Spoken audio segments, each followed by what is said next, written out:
வணக்கம்மா. வணக்கம். உங்க பேர் சொல்லுங்க? என் பேர் தமிழ்ச்செல்வி. தமிழ்ச்செல்வி. ஓகே. நீங்க எந்த ஆண்டு, எந்த ஊர்ல பிறந்தீங்க? நான் வந்து பல்லாவரத்தில் பிறந்தேன். குரோம்பேட்டை சொந்த ஊர். நான் 1959ல் பிறந்தேன். Okay, okay. உங்க அப்பா பேரு, அம்மா எங்கள் பேரு? அப்பா பேர் வந்து ராகவன். அம்மா பேர் வந்து பத்மாவதி. ஓகே. அப்பா என்ன தொழில் பண்ணிட்டு இருந்தாங்க? அப்பா வந்து பிஎம்சியில் வேலை பண்ணியிருந்தாரு. ஆ. அதுக்கப்புறம் எழுதி கொடுத்துட்டு இந்த இந்த பீரியடில் எழுதி கொடுத்துட்டாரு. அவர் இந்திரா காந்தி பீரியடில் எழுதி கொடுத்துட்டு எங்கள் சித்தப்பா பையனை எடுத்துன்னு போய் வச்சார் அவருக்கு பதில். அதுக்கப்புறம் மணிமங்கலத்தில் சொந்த ஊர் மணிமங்கலம் அப்பாவுக்கு, அங்கே வந்து பயிர் வச்சுருந்தாரு. அதுக்கப்புறம் அம்மா வந்து மாடுலாம் வச்சுக்கின்னு எங்கள் விட்டுட்டு வந்துட்டார் எங்களை. அப்படியே 5 பசங்க நான் தான் பெரிய பொண்ணு. அம்மா வந்து வீட்டு வேலை செஞ்சுக்கின்னு மாடு பால் கறந்துக்கின்னு எங்களை காப்பாற்றினாங்க. அதுக்கப்புறம் அப்பா என்ன பண்ணார், இங்கே கழனிலாம் விற்று அவங்க சொந்தக்காரங்கெல்லாம் கொடுத்துட்டு அப்படியே கையோடு வந்துட்டார்.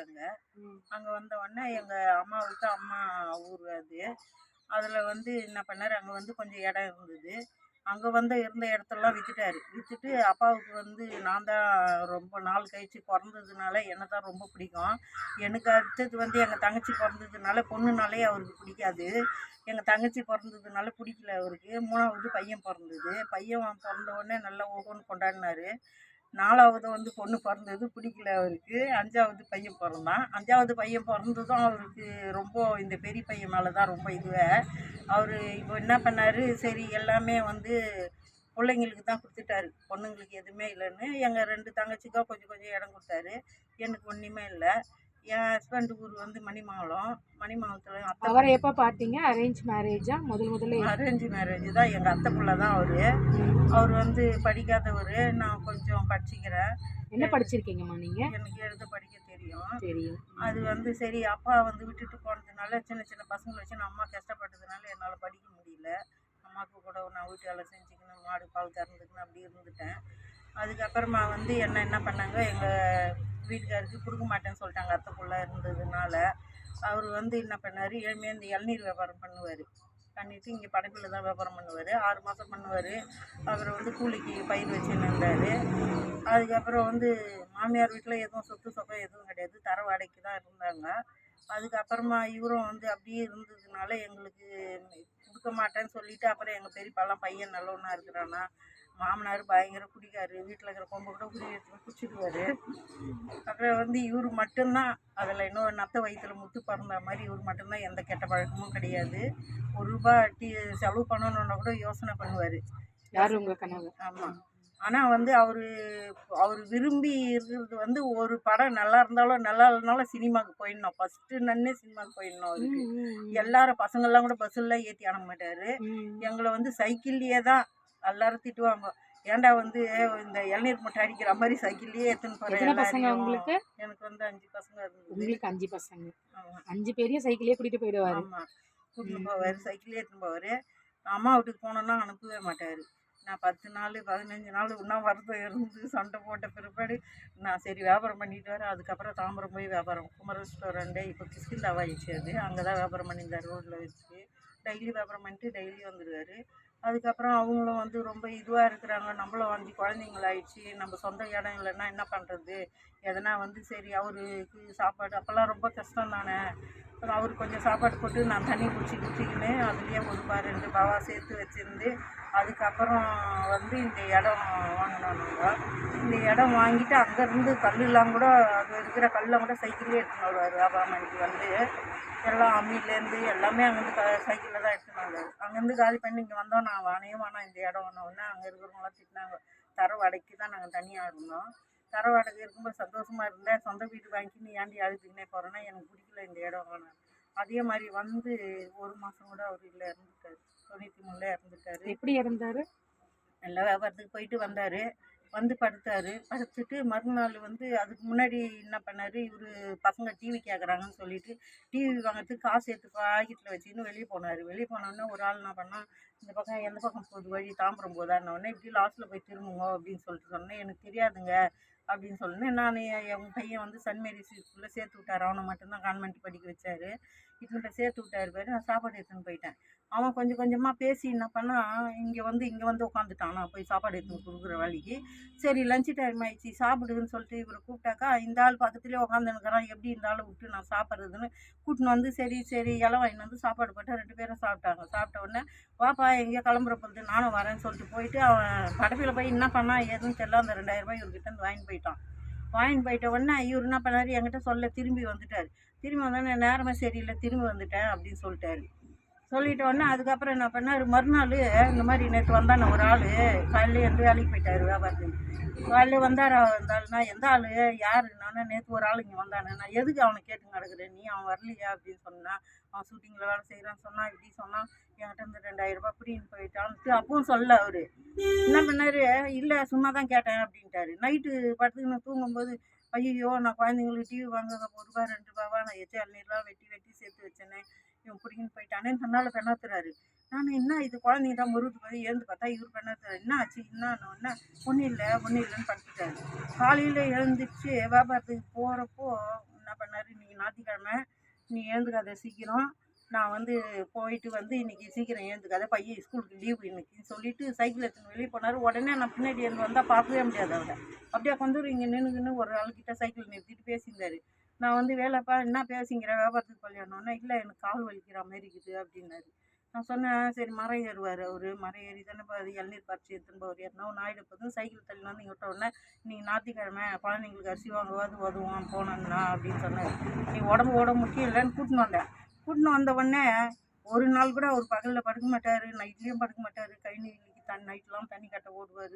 வெட்டிக்காலம் ஏந்து வந்தோடனே எங்களுக்கு காப்பி எடுத்துன்னு கொடுத்துட்டு மரம் ஏறுவார். போய் கஷ்டப்படுவார். எந்த கெட்ட பழக்கமும் கிடையாது அவர்கிட்ட. யாருன்னா ஒருத்தர் அவர் எதற்கு சிகரெட் பிடிச்சா கூட சரி ஏன்டா நல்லா செலவு பண்ணுறீங்க, அந்த நாளெலாம் தான் வீட்டுக்கு உபயோகப்படணும்ல அப்படின்னுவார். அந்த மாதிரி சொல்லிட்டு வருவார். கால் வரலன்னாரு. அப்படியே வந்து ஒரு கட்டில் மேலே படுத்துக்கோன்னு சொல்லிட்டு அன்றைக்கி தான் நான் பேன் போட்டேன். படுத்தார். படுத்துட்டு திடீர்னு என்ன பண்ணார், இந்த கூசமாகுது எனக்கு சொல்கிறதுக்கே, இந்த பொம்பளைங்களுக்கு வெளில போகிற மாதிரி போகுது எனக்குன்னு சொன்னார். கூட்டின்னு வந்து விட்டோடனே ஆஸ்பத்திரிக்கு வானா வரல, அவர்கிட்ட கூட்டின்னு போனோடனே அந்த டாக்டர்கிட்டேயும் அவனை கூட்டின்னு போய்கிறாரு. கூட்டின்னு போனோடனே அவர் என்ன பண்ணிட்டார், ஏன்பா அவன் வந்து ஃப்ராடு, நீ அவனை நம்பி ஏமாந்துட்டேன், 2000 ரூபாய் பிடின்னு போயிட்டான் குழந்தைங்களா டிவி வாங்க வச்சுருந்தேன் அப்படின்னு சொல்லிட்டு அவர்கிட்ட சொல்லியிருந்தாரு. டாக்டர் திட்டி உனக்கு சத்து இல்லைப்பா, நீ சத்து மாத்திரை எழுதி தரேன்னு எழுதி கொடுத்தாரு. எழுதி கொடுத்த உடனே வந்த உடனே என்ன பண்ணார், மெடிக்கலுக்கு போனார். மெடிக்கலுக்கு போனோடனே மாத்திரை சீட்டை எடுத்து பாக்கெட்டில் வச்சுக்கினாரு.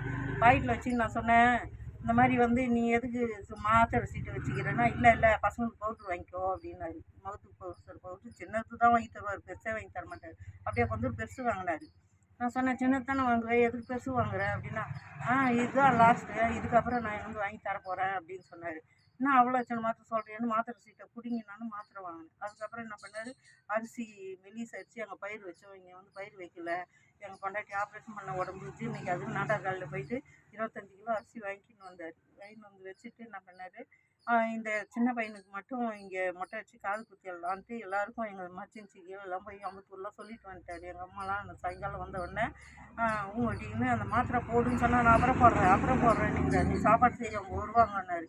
சரி நான் சாப்பாடு செஞ்ச மாதிரி எங்கள் அம்மா வந்தோடனே இந்த நடியில் அம்மா என்னை பாத்ரூம் கிட்டுன்னு போமா, எனக்கு வந்து என்னால் முடியல, நான் பழிக்க மாட்டேன், என் குழந்தைங்கள்லாம் விட்டு போயிடுவேன் அப்படின்னாரு. அவங்க என்ன பண்ணாங்க, ஒரு ஜுரம் ஒரு முள் குத்திட்டா கூட ஐயோன்னு கத்துவார். ஒரு ஜுரம்னு வந்துட்டா வேது தான் பிடிப்பார், ஹாஸ்பிட்டலுக்குலாம் போகவே மாட்டார், சரியாக போயிடும் அது இல்லையா அவருக்கு.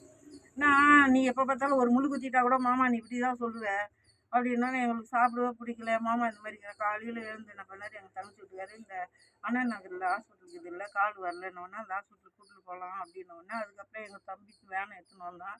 எங்கள் அப்பாவும் எங்கள் இவ்வளோ நேரம் காணுமேனு அவரும் வந்துட்டார். வந்த உடனே இவங்க என்ன பண்ணார், இவர் எப்பவுமே அவரே சட்டை எடுத்து போட்டுப்பார். நான் துணி துவைச்சாலும் அவருக்கு பிடிக்காது, அவரே துவைச்சிப்பார். எல்லா துணியும் பசங்க துணிலாம் கூட துவைச்சி போடுவார்.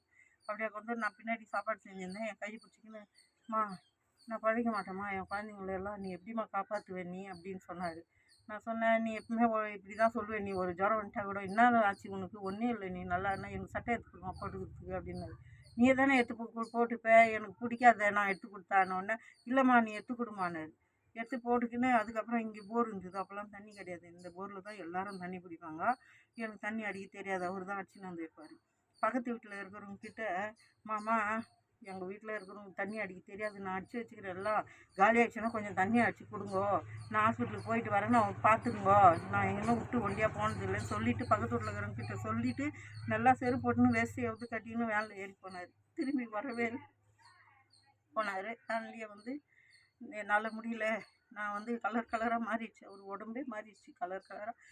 எனக்கு வச்சுட்டாங்க, நான் செத்துடுவேன் குழந்தைங்களுக்கு பெரிய ஜிஎஸ்க்கு வேனில் கூட்டின்னு போனோடனே கிண்டியாண்ட போனோடனே வண்டி தூக்கி போட்ட மாரி ஆயிடுச்சு. நான் வந்து இங்கேருந்து கதவு பூட்டிக்கின்னு எங்கள் தம்பி பண்ணலாம் கூட்டின்னு போயிட்டேன். அப்போ எங்கள் சின்ன பையன் வந்து 1.5 வயசு குழந்தை, எல்லாம் சின்ன பசங்க, பெரியவனுக்கு வந்து 10 வயசு 11 வயசு தான் அப்போது. அதுக்கப்புறம் போயிட்ட உடனே எனக்கு மாமியார் வீட்லேயே அந்த ஆதரவும் கிடையாது. அம்மா மட்டும் கொஞ்சம் ஹெல்ப் பண்ணியிருந்தாங்க. ஒரு 3 மாதம் வரைக்கும் அம்மா தம்பிலாம் ஹெல்ப் பண்ணியிருந்தாங்க. அதுக்கப்புறம் அவங்க என்ன பண்ணாங்க, இந்த இடம் விற்று, இந்த இடம் ராசி இல்லை உனக்கு, இதை விற்று கொடுத்துட்டு நீ அங்கே வந்துடுனாங்க. நான் சொன்னேன், விற்று கொடுத்துட்டு நான் கிட்டே போயிட்டேன்னாக்கா என்றைக்கு வந்தாலும் வந்து கஷ்டம் தானே அப்படின்னு சொல்லிவிட்டு, அதுக்கப்புறம் இங்கே வந்து நான் கல்யாணம் பண்ணி கொடுத்த உடனே எங்கள் வீட்டில் வந்து ஓலை பின்ன கூட்டின்னு போவாங்க, இந்த தென்னை ஓலைலாம் பின்னுவாங்க எங்கள் மாமியார் வீட்டில், அதான் தொழில் அவங்களுக்கு.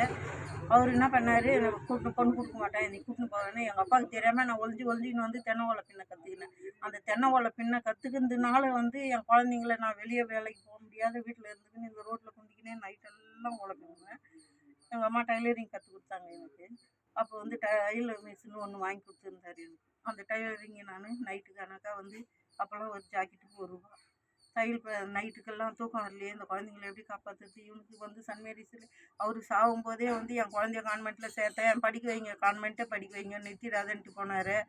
சொல்லிவிட்டு என்ன பண்ணேன், எப்படி இப்போ காப்பாற்றுறதுன்னு மொல்லமாக பக்கத்து வீட்டில் கூட சத்தம் கேட்கக்கூடாதுன்னு சொல்லிவிட்டு மொல்லமாக துணி தைப்பேன், டிகாசன் ஸ்டவ்வில் போடுவேன், அதை கூட எடுத்து குடிக்க மறந்துடுவேன். குடிக்காமல் இருந்துட்டு இந்த குழந்தைங்களுக்கு வந்து ரேஷன் அரிசி எங்கள் அம்மா வந்து பழைய சாதம் கொடுப்பாங்க, அங்கே போயிட்டு இந்த குழம்புங்கள்லாம் மீதி இருக்கிற குழம்புலாம் சூடு பண்ணி தருவாங்க, அதெல்லாம் பாட்டில் ஊற்றி ஒரு வாரத்துக்கு ஒரு வாட்டி எடுத்துன்னு வருவாங்க, கொடுத்துட்டு போவாங்க. ரேஷன் அரிசி வாங்கி தருவாங்க, அதை வச்சு அப்படியே இந்த குழந்தைங்களுக்கு இது பண்ணிவிட்டு நான் இந்த ஓலை பின்னுறது இப்படி பண்ணுறது எல்லா குழந்தைங்களையும் அந்த 2 பசங்க அம்மா வீட்டில் இருந்தானுங்க, 2 பசங்களும் இங்கே அனுப்பி விட்டுட்டாங்க. இந்த இடம் நான் கொடுக்கலன்ட்டு 2 பசங்களும் இங்கே எடுத்துன்னு போய் பள்ளிக்கிட்ட சேர்த்துட்டு அதுக்கப்புறம் 2 பேரும் இங்கே படித்தாங்க. பெரியவன் வந்து 10th ஃபெயில் ஆகிட்டான். மேலே உன்னால் படிக்க வைக்க முடியாதுமா, நான் எங்கன்னா வேலைக்கு போகிறோமா அப்படின்னா. அதுக்கப்புறம் அவன் என்ன பண்ணான், அம்மா வீட்டாண்ட ஊர்கா கம்பெனி ட்ரிபிள்ஸ் பேப்பர் கம்பெனிக்கு போனான். அந்த காசு கூட நீங்கள் அம்மா கொடுக்கக்கூடாது, இங்கே தான் கொடுக்கணும், இல்லைன்னா இங்கே சாப்பாடு போட முடியாது, விட்டு வெளியே போ அப்படின்னா. அதனால் அங்கேயே இருந்துக்குன்னு வாரத்துக்கு ஒரு நாளைக்கு இங்கே வந்து பார்த்துட்டு ஒரு ₹50 கையில் கொடுத்துட்டு போவோம். மீதி பசங்கள்லாம் வந்து சின்னவன் என்ன பண்ணால் 8வது படித்தான், 2வது பையன். மாமா எனக்கு வந்து படிப்பு வரல, இருக்கிறவங்களாம் படிக்க வை, நான் கொத்தால் சைடில் போயாவது நான் மூட்டை சவுண்டாவது உங்களை காப்பாற்றுவோமா அப்படின்னு சொல்லிட்டு அவன் சொன்னான். சரின்னு சொல்லிட்டு அவன் 2 வருஷம் ஃபெயில் ஆகிட்டான். ஃபெயில் ஆகி படிக்கச்சா இதுக்கு மேலே வேணாமான்னு சொல்லிட்டு அதுக்கப்புறம் இவன் சன் மேரிஸில் படிக்கச்சுன்னு என்னால் ஃபீஸ் கட்ட முடியல. போய் அங்கே போய் மேடம் கிட்ட வேலை செய்யல போய் கெந்தி பார்த்தா ₹100 கம்மி பண்ண சொன்னால் கம்மி பண்ண மாட்டாங்க அவங்க. அதுக்கப்புறம் என்ன பண்ணி இங்கே சென்ட் பாலிஸ்னு ஒரு புது ஸ்கூல் தந்தாங்க. அவங்க என்ன பண்ணாங்க, ஃபீஸ் கம்மிம்மா இங்கே தான் சேருனாங்க.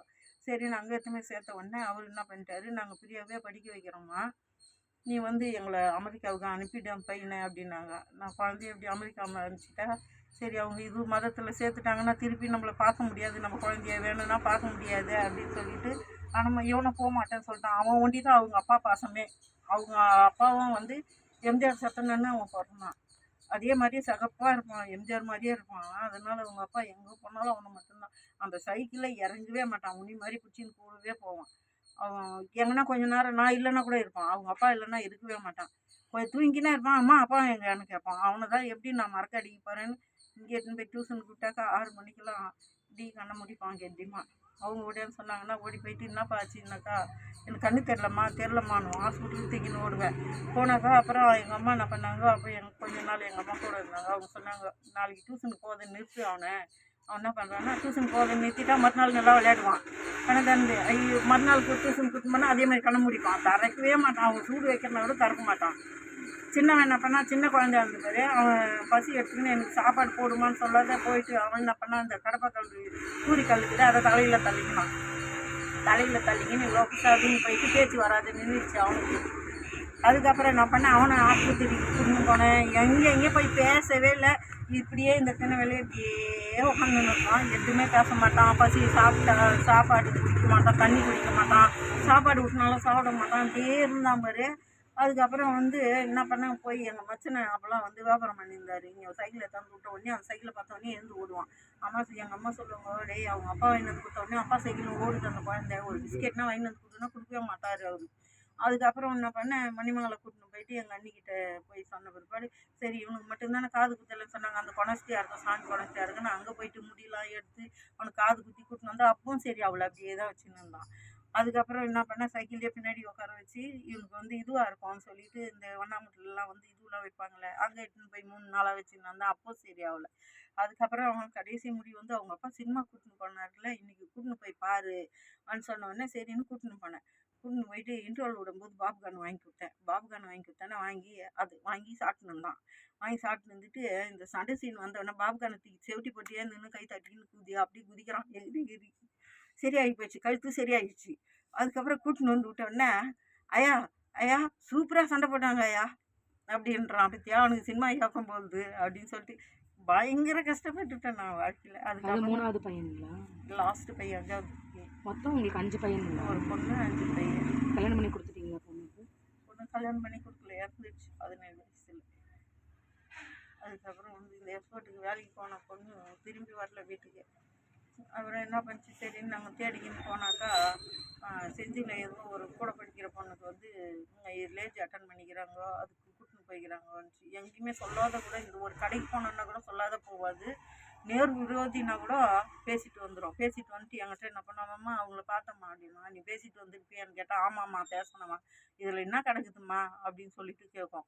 அவங்க சண்டைக்காராக இருந்தால் நம்ம என்ன பண்ண முடியும், நம்ம நல்லவளாக இருந்துட்டு போகிறோம் அப்படின்னு சொல்லும். பியூட்டி பார்லர்லாம் செய்யும், எல்லாருக்குமே ஃப்ரீயாகவே பண்ணும், ₹1 கூட வாங்காது. எங்களுக்கு சாப்பாடு இல்லைனா கூட அடுத்தவங்களுக்கு எடுத்து கொட்டி கொடுத்து அனுப்பிச்சிடும். நான் வந்து சத்தம் போட்டேன்னா கூட கம்முன்னு எது திட்டினாலும் கம்முன்னு எதுவுமே செய்ய சொல்லாது. அப்படியே அந்த பொண்ணு வந்து இது எங்கள் அண்ணனுக்கெல்லாம் சொல்லாத வந்துட்டேன் நம்ம வீட்டுக்கு போனோம்னு சொல்லியிருந்தான் பாரு. அந்த பசங்களாம் பண்ணிது கை நீ ஓரமாக பெறாக்கா போயிடலாம், நம்ம கிளம்பி போட்டோம் ஃபங்க்ஷன் முடிஞ்ச உடனே போகலான்னு சொல்லிட்டு அந்த மேடம் சொன்னோன்னே கூட்டின்னு போயிடுதுங்க. தரக்கிணறாக இருந்தது, பில்லுன்னு தெரியாத இருட்டில் சூரியன் அமரும்போது காலை வச்சு விழுந்துட்டு விழுந்துட்டோன்னா அது முட்டுட்டு ஓடி அனுப்பிட்டுக்குதுங்க சொல்லாமே. அவங்க என்ன பண்ணாங்க, அவங்க அண்ணன்லாம் சொல்லிட்டு சண்டை போட்டுன்னு இருந்தாங்க. சொன்ன உடனே அதனால் வந்து சண்டை போடுவோம்னு சொல்லிட்டு அந்த பொண்ணு பயந்துருந்தே 2வது பஸ் ஸ்டாண்டில் ஏறி போயிட்டாங்க தூருக்குன்னு அவங்க வந்துட்டுக்கிறாங்க. வந்துட்ட பிற்பாடு அதுக்கப்புறம் பார்த்தாக்கா இது கையில் அந்த பர்ஸு வச்சுருந்தது இல்லை, அதில் வந்து ஃபோனெல்லாம் இருந்தது. அந்த ஃபோன் நம்பரை பார்த்துட்டு அதுக்கப்புறம் ஃபோன் பண்ணிட்டு போய் பார்த்தாக்கா செஞ்சு ஹாஸ்பிட்டலில் போட்டு வச்சுக்கிறாங்க. அதுக்கப்புறம் எடுத்துன்னு வந்தோடனே இந்த 2வது பையன் என்ன பண்ணால் படிக்கலைன்னு சொன்னேன்னே அவன் என்ன செஞ்சான், கடன் வாங்கி ஆட்டோ ஓட்டியிருந்தான். ஆட்டோ ஓட்டியிருந்த உடனே அவனே வந்து பேச்சுலர்லாம் போட்டுப்பான். பயங்கர கஷ்டப்படும். வீட்டுக்கு என்ன தேவையோ அவங்க அப்பா எப்படி செய்வாரோ அதே மாதிரி செஞ்சிருந்தான்.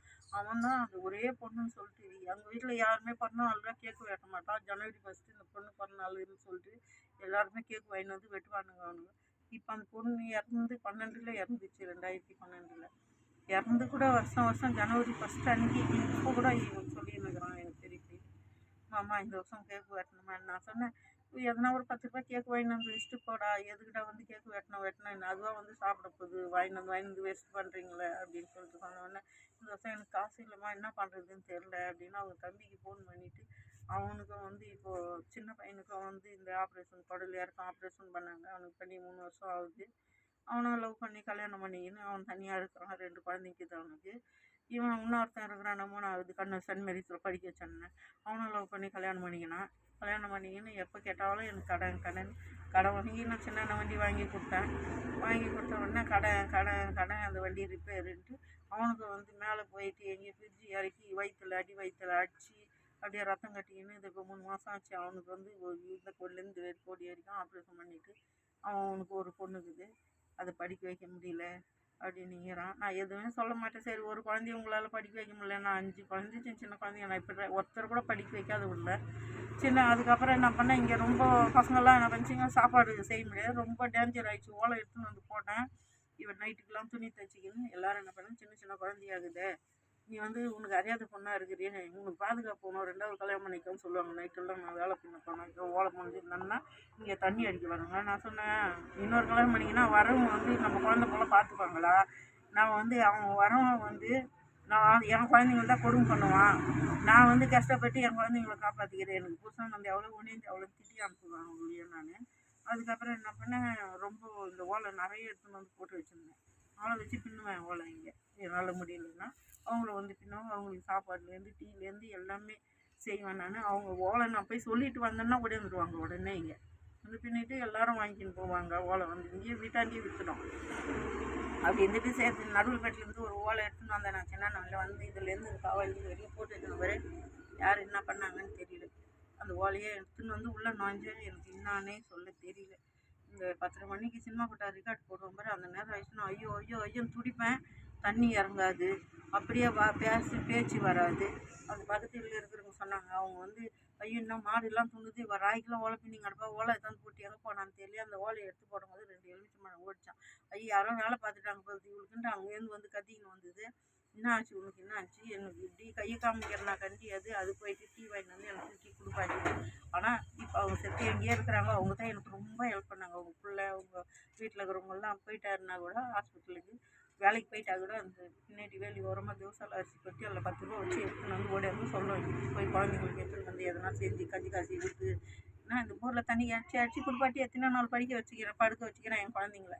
ஆமாம் தாக எடுக்குதுன்னு வானுங்க, பசி எடுக்குதுன்னு சொல்ல தெரியாது. சரி தண்ணி அடிச்சுமா, தண்ணி அடிமா, தாக எடுக்குதுமானுவான். சரி தண்ணி அடித்து அங்கேயே குளிப்பாட்டி கூப்பிட்டு வந்து படுக்க வைப்பேன். கம்முன்னு படுத்துப்பாங்க. ரோட்டில் எது போனாலும் இது வாங்கி கூட அது வாங்கி கூட தொலை பண்ண மாட்டாங்க. இங்கே போகக்கூடாதுன்னா எங்கேயுமே சரி எந்த ஃப்ரெண்ட்ஸுங்களா எதுவுமே வச்சிருக்க மாட்டாங்க. அந்த மாதிரி இருக்கிறதுங்க தான் இருக்கிறவங்க தான் நாங்கள் ரொம்ப கஷ்டப்பட்டுன்னு கிடக்குறோம். அது எது பொறுக்கியாகவும் எங்கள் 2 மச்சின பசங்களும் கொஞ்சம் வைக்க எல்லா தொழிலும் இருக்குது அதுங்களுக்கு ஒரு பொண்ணு கிடச்சி. இந்த பெரியவனுக்கு இன்னும் இப்போ இவனுக்கு வந்து என்ன பண்ண ஆட்டோ ஓட்டினானு ஆட்டோ ஓட்டிட்டு வந்து அதுக்கப்புறம் இங்கே ரொம்ப உடம்பு சிக்கான உடனே சாப்பாடு செய்ய ஆள் கிடையாது. பசங்கள்லாம் அம்மா விட்டு போயிட்டானுங்க. அம்மா வந்து கூட்டின்னு போயிட்டாங்க. நான் ரொம்ப டேஞ்சராக ஆகிட்டேன் இங்கே. அதுக்கப்புறம் என்ன பண்ணேன், அப்படியே கதவு கூட்டிகிட்டு என்னை வந்து அம்மா வந்து ரொம்ப இதுமாரி படுத்த படிக்க இருந்தால் எங்களுக்கு யார் இங்கே பார்த்துப்பாங்க, தண்ணி கொடுப்பாங்க, நீ வான்னு சொல்லிட்டு ஆட்டோ எடுத்துன்னு வந்து என்னை கூட்டின்னு போயிட்டாங்க. அங்கே கூட்டின்னு போயிட்டு பண்ணா அங்கே வந்து தங்கச்சி என்ன பண்ணா, எதுக்கு கூட்டின்னு வந்து இங்கே அவள் கொஞ்சம் கொடுமைப்படுத்த ஆரம்பித்தா. தண்ணி எடுத்து ஊற்றிடுவா, படுக்க முடியாது, அங்கே பாத்ரூமுக்கு போகக்கூடாது. எதுக்கும் மைதானத்துக்கு மழையில் நினைஞ்சிக்கின்னு பாத்ரூம் போயிருந்தால் எங்கள் அம்மா வந்து சண்டை வெளிப்பா. வேலைக்கு போய் வந்து பாத்ரூமுக்கு யார் இருக்கோன்னுட்டீங்க, ஏன் விட்டேன் நீ எதுக்கு இட்டுன்னு வந்தேன், அனுப்பு கது கூட்டிகிட்டு அப்படியே போய் நான் ஓலை வீடாக இருந்தது. அப்போது இப்போ 1 வருஷம் தான் ஆச்சு இந்த இது போட்டு கடன் வாங்கி போட்டேன். இப்போ அதுவும் அந்த பக்கத்தூரில் வீடு கட்டி உடச்சி போட்டாங்க. கட்டிட்டு போட்ட உடனே என்ன பண்ணேன், எல்லாத்தையும் ஓலையை பிரிச்சுட்டு ஒரு சாமானில் மொத்தத்தையும் திட்டின்னு போயிட்டாங்க. வீட்டை நான் கழுத்தறிஞ்சு பார்த்தா அப்படியே காலியாகுது, வீடு கழுவி வச்ச மாதிரி இருக்குது. டிவிலேருந்து எல்லாம் தூக்கின்னு போயிட்டாங்க, எல்லா சாமானும். இன்றைக்கி 5 லட்ச ரூபா கொடுத்தா கூட தரமாட்டாங்க அந்த பித்தளை சாமான். அவ்வளோ சாமானையும் வாரின்னு போயிட்டாங்க. எங்கள் வீட்டுக்கார் சைக்கிள்லேருந்து எல்லாத்தையும் எடுத்துன்னு போயிட்டானுங்க. இங்கே வந்து பார்த்தா ஒன்றும் கழுவ மாட்டேந்தாங்க. சரி இன்னும் நம்ம அங்கேயே இருந்தோம்னா அதுக்கப்புறம் அம்மா என்ன பண்ணாங்க, அங்கே பூக்கடை வச்சுருந்தாங்க. நாங்கள் பூக்கடை வச்சுக்கின்னு இந்த குழந்தைங்களை பார்த்துக்கின்னு தனியாக ஒரு சின்னதாக ஒரு ரூம் போட்டு வச்சுருந்தாங்க. வெளியே மண்டெல்லாம் படுத்து இருக்கும் பசங்க. பக்கத்தில் கோயிலுக்கு நல்லா எகிரி பிச்சு படுத்துருப்பாங்க. இந்த ஆட்டோ வாங்க நம்பர் அவன் என்ன பண்ண இந்த இது போட்டு வாங்கி கொடுத்தாங்க. ஸ்கூலுக்கு டெய்லி காசு கொடுத்துட்ற மாதிரி ஓட்டி. அதுக்கப்புறம் அவன் போய் சுகாட்டு வேண்டை விட்டுட்டு ஆட்டோவை அதுலேயே படுத்துப்பான். அவன் எங்கள் அப்பா என்ன பண்ணார், வெளியே இந்த மாதிரி மண்ணில் படுத்துருந்தா கூட தலைமையிலே மண் வரையாந்து கொட்டிடுவார் இந்த பசங்க தலைமையிலே. அதில் இவன் பெரியவன் என்ன செஞ்சால் படுக்க இடம் இல்லை சொல்லிட்டு கோயிலுக்கு எகிரி பிச்சு போய் படுப்பாங்க. 4 மணி ஆயிடுச்சுன்னா என்ன பக்கம் வந்துடுவானுங்க. தூக்கம் இல்லாத நானும் நைட்டுக்கெல்லாம் தூக்கம் இல்லாத போயிட்டு அப்புறம் வந்து அந்த ரேஷன் அரிசி ஐயருங்க வாங்கி தருவாங்க. அதை எடுத்துன்னு போய் சாப்பாடு செய்யுமான்னு நாங்கள் பூக்கடைக்கு போயிட்டு வர வழிக்கெல்லாம் எங்கள் அப்பா என்ன பண்ணுவோம், செவரெலாம் உடச்சி தள்ளி அந்த சாப்பாடு கூட செய்ய விட்டாது. தண்ணியெல்லாம் எடுத்து ஊற்றிட்டு அங்கேருந்து கோம்பட்டு ஸ்டேஷனாண்டு வரணும் குடிக்கிறதுக்கு தண்ணி எடுத்துன்னு போனால் அந்த குடத்தெல்லாம் தூக்கி போட்டு உடச்சிடுவார். அப்படிலாம் கொடுமை பண்ணார். எதிர் வீட்டில் இருக்கிறவங்க இவங்களுக்கு அவங்க அப்பாவுக்கு பயந்துக்குன்னு அவங்க கூப்பிட்டு 2 குடம் தண்ணி கொடுப்பாங்க. உங்கள் தாத்தா உள்ளே போயிட்டாரான்னு கூப்பிட்டுட்டு அப்படிலாம் கொடுமை பண்ணிட்டு சரி நம்ம இதுக்கு மேலே இங்கே இருக்க வேணான்னு சொல்லிட்டு நான் தனியாக வீடு பார்த்துன்னு போனேன். அந்த வீட்டுக்கு போயிட்டு தான் எங்கள் பொண்ணு இந்த மாதிரி ஆயிடுச்சு, வேலைக்கு வாடகை கொடுக்கறதுக்கு முடியல அப்படின்னு சொல்லி பொண்ணு வேலைக்கு போச்சு ஏர்போர்ட்டுக்கு. அந்த ஏர்போர்ட்டுக்கு போய் அது வேலை செஞ்ச காசு கூட போய் வாங்கவே இல்லை, யாருமே அப்படியே விட்டுட்டோம். பசங்களும் திறமை இல்லாத அந்த பொண்ணு போன ஏக்கத்தில் அப்படியே வந்து. ஆனால் ஒரு பொண்ணுன்றது செல்லமே கிடையாது, எல்லாமே பயங்கர கஷ்டப்படும். அதுவும் இந்த பூ வாங்கிட்டு வந்து எனக்கு உடச்சல்லாம் போய் வாங்கிட்டு வந்து கட்டி விற்கும். அது எங்கள் சின்ன பையனும் விற்றுந்தான். அதுக்கப்புறம் 10th வரைக்கும் பசங்கள்லாம் அங்கே போனோடனே எங்கள் அப்பா என்ன பண்ணார், அப்போ இல்லாத பசங்க படிக்கக்கூடாது, எதுக்கு படிக்கிற நீ, எங்கள் சின்ன பையனை வந்து எங்கள் பொண்ணை வந்து எங்கள் மருமகளுக்கு வேலை செய்யி, நீ எதுக்கு போய் படிக்க போகிறேன்ட்டு பொண்ணு 10th படிச்சுது. அதுக்கப்புறம் சின்ன பையன் வந்து எடுத்துன்னு போய் படிக்க வச்சோன்னா அவன் 10th மாறினான். 10th மாறினோன்னே நீ எதுக்கு பார்த்தா எங்கள் பசங்க பேத்திங்களை இட்டு போய் ஸ்கூலில் விடு, நீ படிக்கக்கூடாதுன்னு திட்டுத்தனமாக போய் போய் எங்கள் சின்ன பையன் படிப்பான், கீஞ்சி போன சொக்காயை போட்டுன்னு போவான் ஸ்கூலுக்கு. அந்த மிஸ்ஸு செங்கல்பட்டுலேருந்து வருவாங்க. அவங்க என்ன பண்ணாங்க, இவனுக்கு மட்டும் தனியாக 10வதுலேயே 17வது ரேங்க் வாங்கினான் எங்கள் பையன். அந்த சர்டிஃபிகேட்டை வாங்கி பார்த்தா கீச்சு போட்டுருவாங்கன்னு ஒழுக்கி வச்சு எடுத்துக்கின உடனே, மாமா மாமா என்னதே ஒழுக்கி வச்சு எடுத்தும்போது அந்த பையன் அப்படின்னோடனே பின்னாடி வந்து பார்த்தா அவங்க அப்பா படத்தாண்டு எடுத்தாந்து வச்சுட்டு அவன், அப்பா நான் பாஸ் ஆகிட்டேன்ப்பா, 10th பாஸ் ஆகிட்டேன்ப்பான்னு சொல்லிட்டு விழுந்து கும்பிட்டுக்கிறான். கும்பிட்ட உடனே ஓடியாந்து பார்த்தா நான் என்னடா பண்ணுறேன்னா அவங்க மாமிக்கு பயந்துன்னு எடுத்து ஒழுக்கி வச்சுட்டான், அதை கீச்சு கொளுத்திட போகிறாங்கன்ட்டு.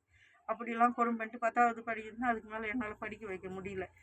அதுக்கப்புறம் என்ன பண்ணேன், திருப்பியும் நான் ரொம்ப இந்த வீடு வேறு வீழ்ந்து போச்சுன்னு நான் இங்கே வந்துட்டேன். ஓலைக்கொம்பு வாங்கி போட்டு வீடு கட்டலான்னு. எங்கள் சின்ன பையன் தான் 3 வருஷமாக அங்கே பூக்கடை வச்சுருந்தான். ஒரு ஐயர் வந்து பார்த்துட்டு, நீ தம்பி நீ படிக்க வேண்டிய வயசில் ஏன்பா பூக்கடை வச்சுருந்தா, இந்த மாதிரி எங்கள் அம்மாவுக்கு வந்து கஷ்டமாக இருக்குது, படிக்க முடியாது, உனக்கு படிக்க ஆசைக்கு காரணம்னே. ஆமாம் அப்படின்னு நிற்கிறான். என்னப்பா படிப்பேன்னா, எனக்கு கம்ப்யூட்டர் படிக்கணும்னு ஆசையாக இருக்குதுன்னு அங்கேயே வந்து பாலிடெக்னிக்கில் வந்து குரோம்பேட்டில் இருந்து அங்கே எடுத்துன்னு போய் சேர்த்து விட்டார். சேர்த்து விட்ட உடனே முதல் வருஷம் அவர் ஃபீஸ் கட்டி சேர்த்து விட்டாரு. 2வது வருஷம் வந்து அவன் வந்து இந்த சென்சைஸ் எடுப்பாங்கன்னு ரோடாக வந்து வீடு வீடாக போய் எடுத்து 8000 ரூபாய் வேணுவோ அவன் பேப்பர் போடுவான் விடிகாலம் போயிட்டு.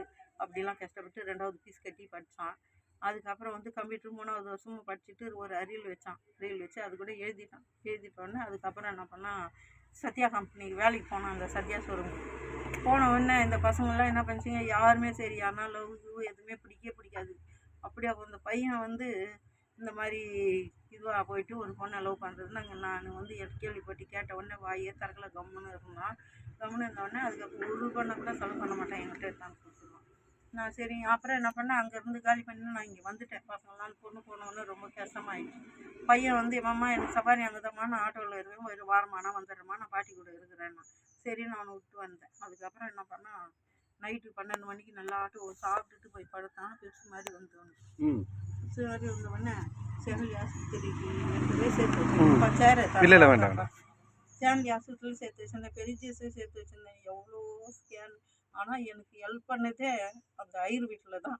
அவர் வந்து 5 அக்கா தங்கச்சிங்க லாஸ்ட்டுக்குள்ளே அவர் அக்கா தங்கச்சிங்களை எப்படி பார்த்து போகிறோம் அதே மாதிரி எனக்கும் பார்த்துப்பார். என் பொண்ணையும் 10வது படிக்க வச்சார். 10வது படிச்சுட்டு வந்தது, என் பொண்ணு பரிச்சு எழுதிட்டு வந்தது. என் தம்பி இவ்வளோ பெரிய கல் எடுத்து மண்டி வச்சிட்டான். அடிக்கிறதுக்கு வந்தான், என் மூஞ்சே செதுக்கி போயிருக்கேன். என் குழந்தை குறுக்க ஓடியாந்துச்சு. வந்தேன் வண்டை கீஞ்சி போய் உள்ளே 7 தையல் மேலே 18 தையல் போட்டு 10th மூஞ்சி இவ்வளோ பெருசா அந்த தண்ணியிலேயே படிக்க வச்சுருந்தேன். வீங்கி போய் அதுலேயும் வந்து போய் அவர் இட்டுன்னு போயிட்டான். அவ்வளோமா பார்த்தாரு. இந்த வித்யா தேட்டர் பக்கத்தில் பெரிய ஹாஸ்பிட்டல் இருக்குது, அதில் கொண்டு போய் பார்த்தாரு. அவர் தான் படிக்க வைக்கிறதுக்கும் 4000 ரூபாய் எடுத்துன்னு வந்து அவங்க அம்மாண்ட கொடுத்து எடுத்துன்னு வந்து என்கிட்ட கொடுத்தாங்க. பொம்பளை பொண்ணை படிக்க வைமான்னு. அதுவும் படிச்சது 10th எழுதிட்டு வந்தது. அது இல்லாமல் கட்சியில் இல்லாமையே பண்ணிட்டானுங்க அதை. இதே மாதிரி இந்த பையன் வந்தால் மின்னு இது குடும்பத்தை காப்பாற்றிட போகுதுன்னு சொல்லிட்டு இதுக்கு வந்து என்னானே கண்டே பிடிக்க முடியல. அவனுக்கு இந்த பக்கம் வந்து சந்தப்பாளையம்னு ஒரு ஊர் இருக்குது, அங்கே இட்டுன்னு போய் வச்சுருந்தவனே சங்கிலியில் போட்டு கட்டி வச்சுருந்தாங்க. அவனை சங்கிலியில் கட்டி வச்சுருந்து உப்பு இல்லாத சோறு ஒரே வேலை தான் போடணும் அவனுக்கு. மீதி நேரம் ஃபுல்லாக அந்த எண்ணெய் பயங்கரமாக அந்த ஆள் கொடுமை பண்ணி அங்கேருந்து நான் என்ன பண்ணேன் கூட்டின்னு வந்துட்டு சரி இந்த வீட்டையும் அப்படியே விட்டுட்டு திரும்புவோம். இந்த வீட்டில் இருந்தால் தான் இப்படி இது இடம் மாறி நான் திருப்பூரில் போயிட்டு எங்கள் சின்ன பையன் தான் வாடகை கொடுத்துருந்தோம்னா அதில் எட்டுன்னு போய் வச்சுருந்தோன்னே அதிகமாக ஆயிடுச்சு அவனுக்கு. ரொம்ப இட்டுன்னு சங்கிலியில் கட்டி வச்சுருந்து என்ன பண்ணோம். நார்மலாக இருந்தால் கூட அம்மா ரேஷன் போய் அடிச்சு வாங்கிறம்மாண்ணா, அம்மா என்னை வண்டியாக விட்டு போதும்மா, இந்த வீட்டில் என்னை இங்கே அடிக்கிறாங்க அங்கே அடிக்கிறாங்கண்ணா. யாருமா அடிக்கிறாங்க உன்னை அப்படின்னா, இல்லைம்மா ஒரு பொம்பளை 2 ஆம்பளை வந்து என்னை அடிக்கிறாங்கம்மா அப்படின்னுவான். அப்படின்னா அந்த ஆட்டோவை வந்து எங்கள் தம்பி விட்டாண்டு விட்டுட்டு வந்தான் பாரு. என்ன பண்ண 15,000 நகை அவன் தான் வாங்கினான். அந்த நகையை வச்சு அவன் சொந்தமாக 1 லட்ச ரூபா கொடுத்து ஆட்டோ வாங்கினான். இந்த ஆட்டோவை வாங்கிட்டு எங்கள் தம்பி என்ன பண்ணான், விட்டு வந்த உடனே அந்த ஆட்டோ எடுத்து நீங்கள் வந்து போனால் உடனே பெட்ரோல் எடுத்துட்டாங்க.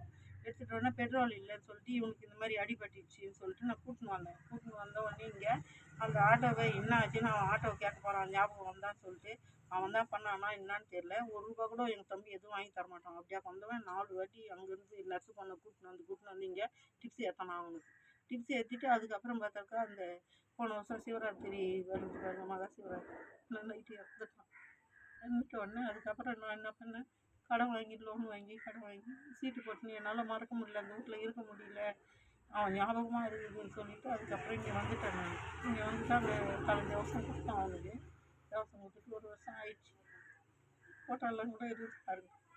அது தேவசம் கொடுத்துட்டு 3வது 2வது பையன் ஆட்டோ ஓட்டிடுவோம். அப்புறம் அந்த ஆட்டோ என்ன ஆச்சு ஏதாச்சுன்னு நானும் கேட்கல, இந்த பசங்களும் ஞாபகம் வரல, கேட்கல இந்த பசங்களும். அப்படியே விட்டுட்டோம். சரி நம்ம கெட்டு போயிட்டா கூட அவனே நல்லா இருக்கட்டும். தம்பினா எனக்கு பயங்கர பாசம். அவனை இடுப்பு மேலே வச்சுக்கினே நான் வீட்டு வேலைலாம் செஞ்சு காப்பாற்றினேன் நான் அவனை. அப்பா விட்டுட்டு போனேன். அவனே இப்படி பண்ணுறான். ஆனால் பாசமாக தான் இருந்தான் அவன். அவனுக்கு 3 பொம்பளை பசங்க பிறந்தது. அவனும் லவ் பண்ணி கல்யாணம் பண்ணிக்கினான். 3 பொம்பளை பசங்க பிறந்த உடனே அவங்க மாமியார் வராமே இருந்து வந்து என்ன பண்ணிச்சு, இந்த மெது விட்டு ஆள்றதுக்கு வந்துடுவானுங்கோ அவங்க அக்கா பசங்கோ அப்படின்னு சொல்லிட்டு அவனை என்னவோ எங்களை வந்து அவ்வளோ பாசமாக பார்த்தவன். இங்கே சவாரிக்கு வந்தான்னா கூட அங்கேருந்து எதனா வாங்கி எடுத்துன்னு ஓடியாந்து கொடுத்துட்டு போவான் என்கிட்ட. அப்படியா வந்து எங்களை பார்த்த உடனே கொலை பண்ணுற அளவுக்கு மாறிட்டான். இப்போ கூட 2 தம்பிக்காரன பேச்சுவார்த்தையும் கிடையாது. அம்மா இறந்துட்டாங்க, அப்பா இறந்துட்டாங்க. போகிறதுங்க அம்மா சாவுக்கு போயிட்டு அந்த இதுவெல்லாம் செஞ்ச வேண்டியதெல்லாம் நான் செஞ்சுட்டு வந்துட்டேன். இன்னும் அந்த வீட்டு வாசிக்கிட்டே நான் போய் மெரிச்சது கிடையாது. அவங்களும் ஒரு ஃபோன் பண்ணிக்கிடும், நான் எதுவும் கேட்டதில்லை. நான் என்ன பண்ணேன், இங்கேருந்து இங்கேயே தூக்கி போட்டுரு என் பையனை. இல்லைன்னா இதெல்லாம் வந்து அப்போ பதாராக வந்தது வச்சு ஆள் இல்லாத செடிங்கடி இருந்தால் அங்கே எடுத்துன்னு போய் போடு, அங்கெல்லாம் எடுத்துன்னு வரக்கூடாதுன்னு சொல்லிட்டானு. நான் சொன்னேன், நான் அங்கே தான் எடுத்துன்னு வருவேன், நான் ரோட்டில் எடுத்துன்னு போட்டுக்கோ, நான் எங்கன்னா எடுத்துன்னு போட்டுக்கிறேன், அவன் இருந்த இடம் அங்கே தானே, நான் அங்கே தான் போடுன்னு சொல்லிட்டு அதுக்கப்புறம் அவங்க அப்பாலாம் கூட அங்கே தானே எடுத்து போட்டாங்க. நான் அங்கேயே எடுத்துன்னு போயிட்டேன். என் பையன்கிட்ட சொன்னேன், ஏப்பா அவன் வண்டி ஃபால்ட் ஆகிட்டுனா அவனுக்கு ஒன்று 2 சொல்கிறாங்க, அதை கேட்காது நீ, அவன் ஆத்மா ஃபுல்லாக அங்கே தான் இருக்கும், அங்கே எடுத்துன்னு போயிடலாம், அவன் வண்டி ஃபால்ட் ஆச்சுன்னா கூட நான் உனக்கு வேறு வண்டி வாங்கி தரமான்னு சொல்லிட்டு எங்கள் பையன்கிட்ட சொல்லி அதுக்கப்புறம் எடுத்துன்னு போட்டு காலையில் 6 மணிக்கு எடுத்துன்னு போனோம். இந்த தம்பி பொண்டாட்டி கேட்டு பூட்டிக்கினா அங்கே எடுத்துன்னு போயிட்டு போகிறோன்னு பெரிய தம்பி பொண்டாட்டி கேட்டு பூட்டிக்கினாலுங்க வரவே இல்லை. அதுக்கப்புறம் 7 மணிக்கு அந்த வேன்லேயே சின்ன வண்டியை வச்சுன்னு அதுக்கப்புறம் அங்கே சூழ்காட்டில் எடுத்து போட்டு அந்த நைட்டு கிளம்பி வீட்டுக்கு வந்துட்டேன். நான் இங்கேயே வீட்டுக்கு வந்துட்டு அந்த சன்மைதத்தில் பண்ணி படித்தான். இப்போ தான் ஆப்ரேஷன் பண்ணினா அவன் தான் கொல்லிலாம் போட்டான் அங்கேயே இருக்கிறதுனால. அதுக்கப்புறமா இங்கே வந்து தான் நான் அவனுக்கு காரியெல்லாம் பண்ணிவிட்டு காரியம் பண்ணோன்னா. ஆனால் வந்து அவங்க ஹவுஸ் ஓனர் வந்து முஸ்லீம் தான், அவங்க தங்கமானவங்க. இவன் கத்தனை நைட்டுக்குள்ளே கத்தனா கூட எதுவுமே சொல்ல மாட்டாங்க. அவங்களே சொல்கிறாங்க, ஏமா இங்கேருந்து அங்கே எடுத்துன்னு போனேன், உங்கள் இதுவில் தான் அப்படியா, நாங்கள்லாம் வந்து அப்படி கிடையாது, இங்கேயே இருந்துட்டு அவங்க ஆத்மா சாந்தி அப்படின்னா எங்கள் வீட்லேயே இருக்கிறதானே, ஏன் இதுக்கு எடுத்துன்னு போனேன். ஆனால் அவங்க 2 பேரும் வயசானவங்க தான், அவங்க வந்தாங்க அவங்க தேடிக்கு சாவு வந்துட்டு. அதுக்கப்புறம் வந்து எல்லாமே சொந்த இது பண்ணுற மாதிரி அவங்க தான் எல்லா ஃபங்க்ஷன்லேயுமே. எங்கள் சொந்த கந்தெல்லாம் ஒதுங்கி இருந்ததுங்க. அவங்க தான் வந்து கேன்டீனில் சாப்பாடெல்லாம் சொல்லி புண்ணியாதானம் பண்ணும்போது அவங்க வந்து இந்த முஸ்லீம் தானே இதெல்லாம் பண்ணக்கூடாது அப்படின்லாம் சொல்ல ஐயரு கூட்டின்னு வந்து அவனுக்கு புண்ணியாதானம் கொடுத்துட்டு அதுக்கப்புறம் 1 மாதம் அப்படி இருந்துட்டு இவன் பெரியவன் தான் என் கூட இருந்தான். அவனை பார்த்துக்கின்னு இருந்தே வந்து எவ்வளோ செலவு பண்ணியிருந்தானே கண்டுபிடிக்க முடியாமல் போயிடுச்சு. அவனை பார்த்துக்கின்னு இருந்தே இவனுக்கு ஒரு வழியாக பண்ண முடியல இவனுக்கு மட்டும். இப்போ ஐடி கம்பெனிக்கு போகிறான் வேலைக்குங்க. இவன் போனாக்கா இவனுக்கு தான் பொண்ணு பார்த்துக்கு நடக்கிறான். இவனை பார்த்தாக்கா 40 வயசு ஆச்சுன்னே சொல்ல மாட்டாங்க, சின்ன பையன் மாதிரி தான் இருப்பான். இவனுக்கு தான் பொண்ணு பார்த்து கிடக்குறோம், செட் ஆகலை, இங்கே லெட்டின் இல்லை, பாத்ரூம் இல்லை, வரதெல்லாம் மெத்த விட்டு கேட்குதுங்க. நான் எங்கே போகிறது, மெத்த விட்டுட்டு இந்த ஓடு வாங்கி போட்டே வந்து பக்கத்தில் வீடு கட்டி அது மேலே போட்டு உடச்சி வச்சுக்கிறாங்க. அவங்க கேட்டாக்கா சண்டைக்கு வராங்க. ஃபஸ்ட்டு இந்த பக்கம் தான் இந்த வழி, இந்த பக்கமே எங்களை போக விட்டு அதிகம் பண்ணின்னு இருந்ததுனால இந்த வழி தண்ணி ஊற்றி வந்துட்டாங்க. போதுமா? நன்றி. உங்களோட ஏதாவது ஆசைகள் பற்றி சொல்லுங்கள். எனக்கு என்ன ஆசைன்னு சொன்னாக்கா, இந்த எல்லா இப்போ வந்து எல்லா வீட்டுக்கும் கலைஞர் பட்டா வந்தது.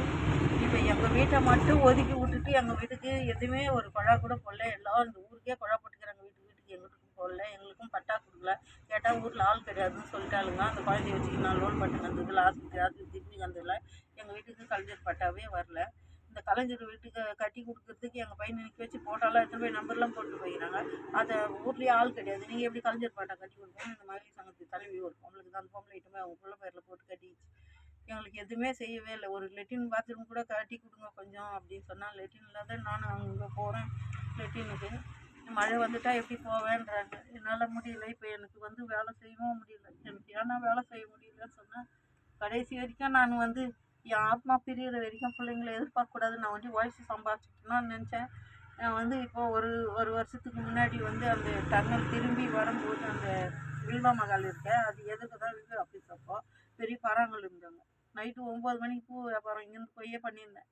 வரும்போது என்ன பண்ணேன், எங்கள் சின்ன பையன் தான் என்ன பண்ணேன், அப்போல்லாம் அவனுக்கு கல்யாணம் ஆகலை. ஒரு சவரம் சேர்த்து வச்சுருந்து இந்த ஜிஆர்டியில் என்ன கமலும் இதுவும் வாங்கி கொடுத்தான் மாடலும். எங்கள் பெரிய பேத்திக்கு வந்து பொண்ணு நாளுன்னு சொல்லிட்டு போட்டுன்னு போமா, இன்றைக்கி வீட்டில் வச்சா தான் கொள்ளையாக போயிடுதுனாக்கா இல்லாத இதை போட்டுன்னு போமான்னு கொடுத்தான். அன்றைக்கி தான் நான் போட்டுன்னு போயிட்டு சாயங்காலம் 6 மணி முடிஞ்ச உடனே இங்கே தான் இரு, காலையில் போவாத்த நம்ம வரும்போது நான் சொன்னேன், இவங்களுக்கு சாப்பாடு இல்லைம்மா நான் போகிறேம்மான்னு சொல்லிட்டு காலையில் வருவேன், நான் பூ எடுத்துன்னு ஓடிடணும்னு சொல்லிட்டு வந்தேன். மாதிரி வந்த உடனே இவன் சின்னவன் ஃபோன் பண்ணாமல் பஜார்லேயே இருமா நான் வந்துடுறேன் அப்படின்னா. நான் சொன்னேன் ஷோரூமில் கொஞ்சம் லேட் ஆகும்மா அப்படின்னு சொன்னேன். அப்போலாம் தாம்பரத்தில் வேலை செய்யணும். நான் சொன்னேன், அவன் வந்து இன்னும் ஒரு நாளை போல் நைட்டு 12 மணி ஆகுது, ஆப்ரேஷன் பண்ண பையன், சாப்பிட்டு படுக்கோ, சீக்கிரம் போனோம்னா அவன் வரதுங்காட்டி செஞ்சு வச்சிடலான்னு, வெயில் வேற அடிக்குது சொல்லிட்டு நாங்கள் வந்து வந்த மாதிரி வந்தோடனே எங்கள் 5வது தெருவில் தான் இருக்குது ஒரு பையன். அந்த பையன் என்ன பண்ணிச்சு, கருப்பு டீ சாக்ஸ்லாம் போட்டுன்னு எதிர்க்கு போச்சு. என்ன போனவுடனே என்ன நம்ம இந்த பையன் நம்மளையே மொச்சு பார்த்துன்னு போதே அப்படின்னு சொல்லிட்டு பார்த்தா, பின்னாடி வந்து என்னை வாயை மூடி கயிற்றுல வச்சுக்கிட்டு கீழவே போட்டுக்கணும் அப்படி விழுந்துட்டேன். விழுந்த உடனே போன் இங்கே வச்சு இந்த மாதிரி தெரிச்சு ஓடிடுச்சு. அக்கா ஐயோன்னு கற்று விடலை என்னை, என் மேலேயும் அது விழுந்துச்சு. விழுந்துட்டு என்ன பண்ணிச்சு, வாயிலேருந்து கத்தியை மட்டும் பீஸ் கையில் எடுத்து வச்சுக்கின்னு இந்த கயிற்றுல காதில் இருக்கிறது அப்படியே பிடிங்கின்னு எகிரி ஓடிட்டான். ஓடிட்ட உடனே அந்த கல் நல்லா விழுந்ததுனால எனக்கு இருந்ததுல ரத்தம் கட்டி போச்சு. எனக்கு பேச்சு வரல, மூச்சும் வரல, பேச்சும் வரல. கத்தினே இப்படி வீட்டுக்கு போகிறது தெரியல, அந்த பக்கம் ஓடுறது தெரியல, அப்படியே ஓடினேன்.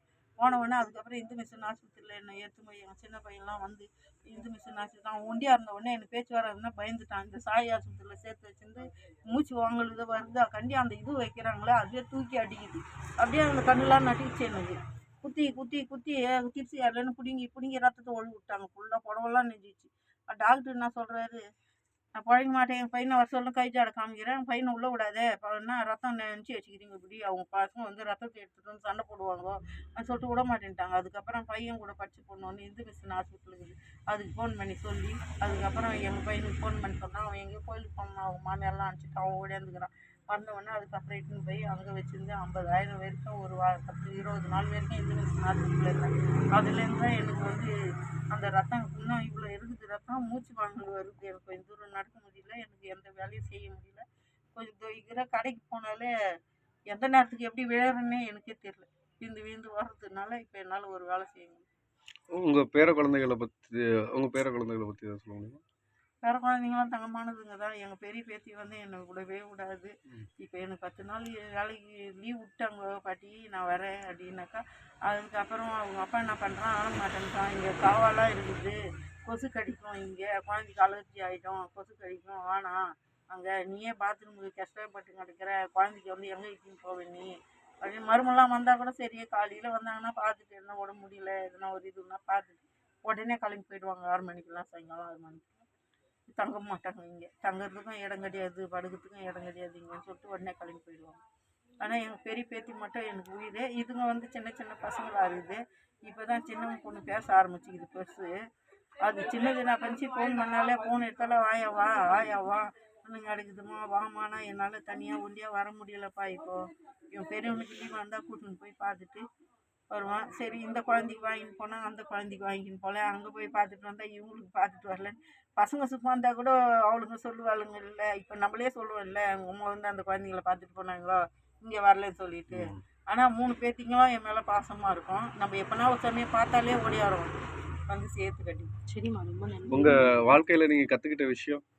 நான் கற்றுக்கிட்ட விஷயம் வந்து இப்போது அதுக்கு முன்னாடி வெகுலியாக இருந்தேன், எனக்கு பேசவே தெரியாது இந்த அளவுக்கு. என் ஹஸ்பண்ட் இருக்கிற வரைக்கும் அவர் இறந்ததுக்கு அப்புறம் தான் சீப்புன்னு சொல்லிட்டு ஒரு கெட்ட வார்த்தைன்னு சொல்லிட்டு சாப்பிடாத கூட அழுதுன்னு இருப்பேன்.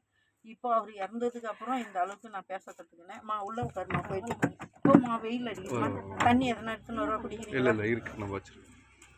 அதுக்கப்புறம் வந்து நான் என்ன பண்ணேன், இந்த அளவுக்கு பேச கற்றுக்கின்னு இந்த அளவுக்கு எனக்கு திறமை வந்து என் குழந்தைங்கள காப்பாந்து வரைக்கும் எனக்கு சந்தோஷம். இருந்தாலும் ஒரு மனக்கவலை, எனக்கு வந்து இந்த வீட்டுக்கு வந்து ஒரு பட்டா வாங்கிட்டு என் குழந்தைங்களாம் ஒன்றா இருக்கணும்னு ஆசையாக இருக்குது.